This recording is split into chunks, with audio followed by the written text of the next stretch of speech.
संजीवनी औषधि से सजेगा केदारनाथ धाम, हर्बल पौधों से विकसित होगी नई हरित पट्टी। पतंजलि का शिक्षा क्षेत्र में बड़ा कदम, शुरू होगी यूपीएससी पीसीएस की कोचिंग। 15 जून से 8 महीने बाद पटरी पर लौटी जम्मू मेल, कटरा तक होगा संचालन। हरिद्वार में आस्था का महासंगम, सोमवती अमावस्या पर लाखों श्रद्धालुओं ने लगाई आस्था की डुबकी।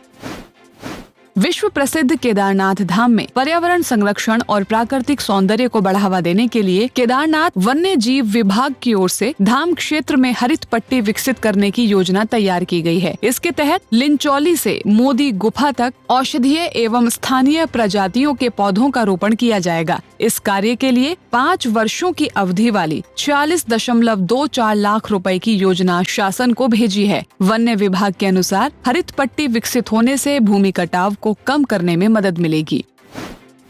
पतंजलि योगपीठ ने शिक्षा के क्षेत्र में बड़ा कदम उठाते हुए यूपीएससी और पीसीएस जैसी प्रतियोगी परीक्षाओं की कोचिंग देने का ऐलान किया है। पतंजलि सिविल सर्विसेज एकेडमी में कुल 2 साल की कोचिंग कराई जाएगी। संचालन और शैक्षणिक मार्गदर्शन की जिम्मेदारी देश के प्रसिद्ध सिविल सेवा शिक्षक अवध ओझा को सौंपी गई है। पतंजलि सिविल सेवा अकादमी के जरिए सिविल सेवा की तैयारी कर रहे युवाओं को पढ़ाई में मदद मिलेगी और उन्हें अच्छी शिक्षा, मार्गदर्शन और बेहतर संसाधन प्रदान किए जाएंगे।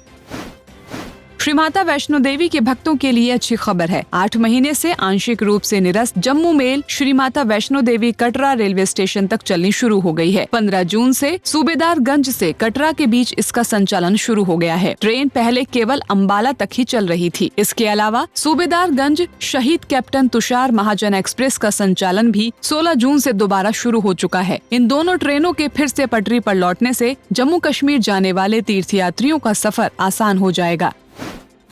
सोमवार 15 जून को सोमवती अमावस्या के पावन अवसर पर धर्मनगरी हरिद्वार में आस्था का अद्भुत नजारा देखने को मिला। हर की पैड़ी पर सुबह से ही श्रद्धालुओं का जनसैलाब उमड़ पड़ा। देश के विभिन्न राज्यों से आए लाखों श्रद्धालुओं ने गंगा में आस्था की डुबकी लगाई और सुख समृद्धि की कामना की। श्रद्धालुओं ने गंगा स्नान के बाद दान पुण्य किया और मंदिरों में भगवान शिव की पूजा अर्चना की। मान्यता है कि सोमवती अमावस्या के दिन गंगा स्नान और भगवान शिव की उपासना करने से विशेष पुण्य की प्राप्ति होती है।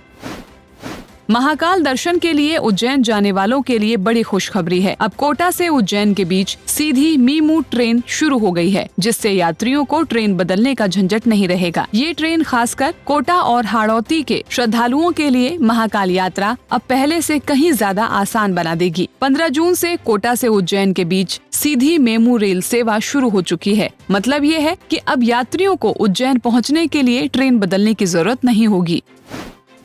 देश के जाने माने उद्योगपति और रिलायंस इंडस्ट्रीज के चेयरमैन मुकेश अंबानी ने उत्तराखंड के पवित्र केदारनाथ और बद्रीनाथ धाम में दर्शन किए। खास बात ये रही कि अंबानी ने करीब 2 घंटे के भीतर दोनों धामों में पूजा अर्चना की और बाबा केदार का जलाभिषेक कर देश की सुख समृद्धि की कामना की। दर्शन के दौरान उन्होंने बद्रीनाथ केदारनाथ मंदिर समिति को 10 करोड़ रुपए का दान भी दिया। बताया जा रहा है कि ये राशि श्रद्धालुओं की सुविधाओं और धामों के विकास कार्यों में इस्तेमाल की जाएगी।